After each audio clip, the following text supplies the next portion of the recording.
Hello aspirants. सो आज का video उन बच्चों के लिए इंपॉर्टेंट होने वाला है जो जस्ट अभी 10th से 11th में एंटर कर रहे हैं। क्यों? क्योंकि आज के वीडियो में हम एनडीए के एग्जाम से रिलेटेड ये चीजों पर डिस्कस करने वाले हैं कि यार देखो, अब तुम्हारे मन में ख्याल उठ चुका होगा कि अब हम 10th से 11th में आ गए और हमारा तो अभी एम है एनडीए ज्वाइन करेंगे, क्योंकि 10th या 8th 9th से बच्चे ड्रीम बना लेते हैं कि हमें एनडीए ज्वाइन करना है। ठीक है, अब तुम 11th में आ गए हो तो ये एक बेस्ट टाइम है जहाँ पे तुम्हें प्रेपरेशन को ऑलमोस्ट किक स्टार्ट कर देना है। ठीक है, अब देखो, एनडीए ज्वाइन करना is not a big deal, but NDA exam तुम्हें निकालना है, तुम्हें एसएसबी क्लियर करना है, तो उसके टाइम पे ना तुम्हें गाइडेंस, प्रॉपर गाइडेंस चाहिए होगी। तुमने तो सोच लिया कि यार एनडीए एग्जाम देके एनडीए ज्वाइन करना है, बट तुम्हें ये क्लियर कट आइडिया नहीं होगा कि यार रिसोर्सेज क्या लगेंगे, क्या क्या चीजें हमें फॉलो करनी चाहिए, क्या हमें न्यूज़पेपर्स रीड करना है, क्या हमें क्या करना चाहिए, राइट। सो आज का वीडियो एकदम क्लियर कट आइडिया दे देगा कि किस वे में तुम्हें कौन से रिसोर्सेज को फॉलो करना है और किन चीजों पर वर्कआउट करना है।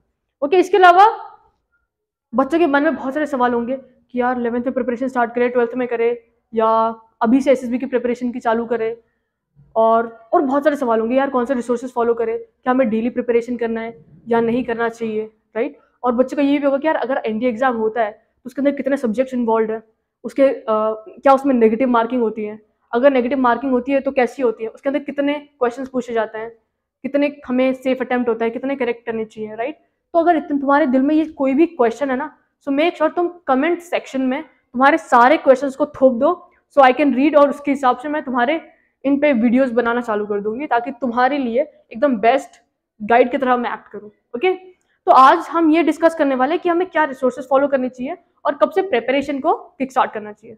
तो सबसे best time is 11th standard. देखो, अभी हम क्या होता है, हम 10th में बहुत ढेर सारी पढ़ाई करते हैं और फिर 11th में आने का लगता है कि यार चलो यार सबसे बोर्ड्स का टेंशन निकल गया, तो हम 11th में आके एकदम रिलैक्स हो जाते हैं, हमारा पढ़ाई सब छूट जाता है।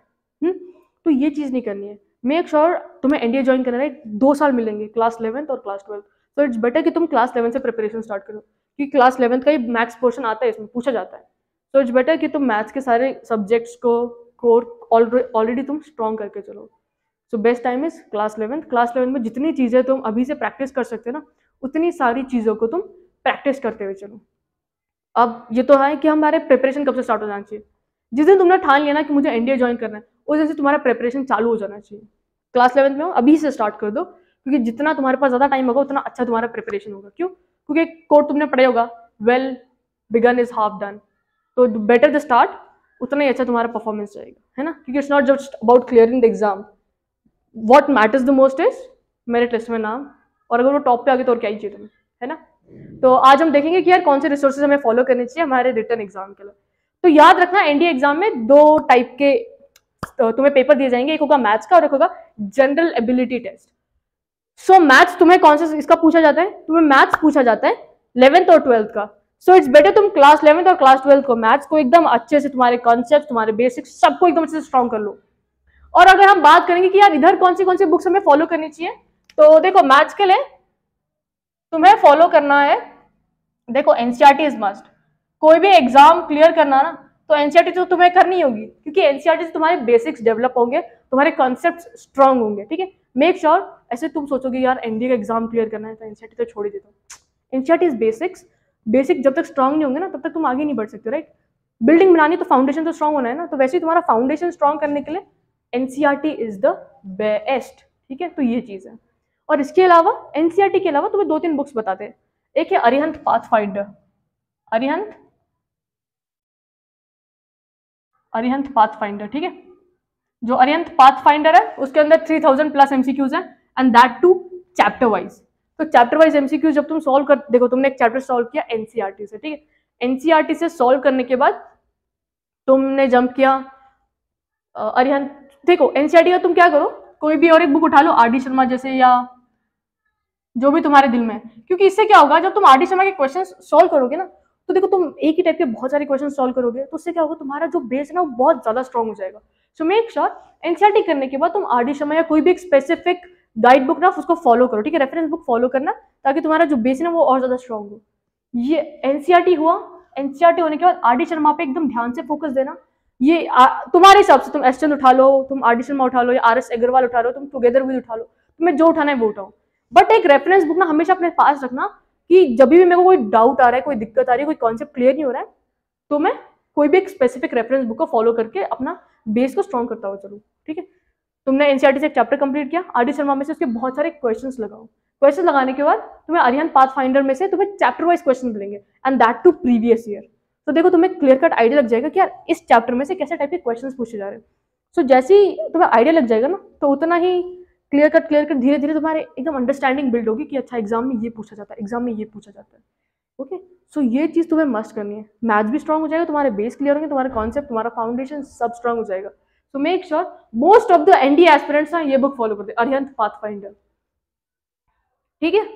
ये तो हो गया हमारा मैथ्स का बात। अब देखो इसके अलावा अगर तुम्हें और एक्स्ट्रा प्रीवियस ईयर क्वेश्चंस करने ना, तुम जा सकते हो नेट पे जाके ना, तुम दिशा पब्लिकेशन के पीवाईक्यूज उठा लो, वो तुम्हें 14 ईयर्स के पीवाईक्यूज प्रोवाइड कर देंगे, ठीक है। दिशा के पब्लिकेशन के तुम्हें प्रीवियस ईयर मिल जाएंगे, दैट टू 14 ईयर्स के। तो तुम इतने सारे ढेर सारे क्वेश्चन कर लोगे ना, तो क्लियर कट एकदम मस्त सा आइडिया बैठ जाएगा तुम्हारे पास। ओके, ये तो हमारी बात किसकी हुई, मैथ्स के लिए। अब तुम्हारा ये तो फर्स्ट पेपर होता है, तुम्हारा सेकंड पेपर होता है GAT, that is general ability test. अगर हम जनरल एबिलिटी टेस्ट की बात करेंगे ना, तो जनरल एबिलिटी टेस्ट में साइंस, तुम्हारा पूरा हिस्ट्री, सिविक्स, पॉलिटी और करंट अफेयर्स, ये 5 चीजें होती है। तो सबसे पहले साइंस की बात करेंगे, तो साइंस तुम 9th और 10th में से प्रिपेयर कर लो, और 11th और 12th का फिजिक्स का भी तुम्हें अंडरस्टैंडिंग अच्छा होना चाहिए। ओके, इतना नहीं, बट हाँ पूछा जाता है, एकदम हाई फाई चीजें नहीं पूछेंगे, बट इवन तो वो पूछते हैं, ठीक है। तो तुम्हें क्या करना है, 9th 10th को एकदम अच्छे से, केमिस्ट्री, बायोलॉजी एकदम 9th 10th के एकदम अच्छे से रट लेना, नोट्स बनाओ, प्रिपेयर करते रहो, नोट्स बनाओ, प्रिपेयर करते रहो। और इसके अलावा तुम्हें जब तुम 11th और 12th करोगे, राइट, तुम्हारा फिजिक्स भी धीरे धीरे स्ट्रॉन्ग हो जाएगा, तो वो तुम्हारा उससे साइंस प्रिपेयर हो जाएगा। अगर हम गैट की बात करेंगे, गैट के लिए कौन सी बुक प्रेफर करनी चाहिए, तो गैट के लिए वी हैव, और एक बुक है ल्यूसेंट, और एक है तरुण गोयल, एक है तरुण गोयल। सो इट्स बेटर तुम्हें जो बुक पिक करनी है तुम वो बुक पिक करो, ऐसा कुछ उसमें नहीं है।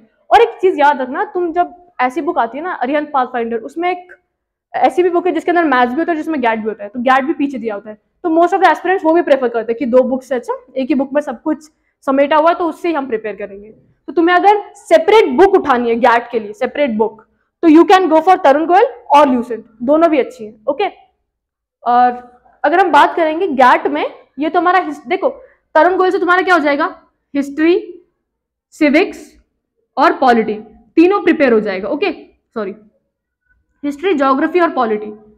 और क्लास 9th और 10th से तुम्हारा साइंस हो जाएगा। इसके अलावा और एक चीज होता है, दैट इज इंग्लिश। इंग्लिश का भी अच्छा मैथ्स पोर्शन होता है, तो English you can prepare from objective English, objective English by SP Bakshi.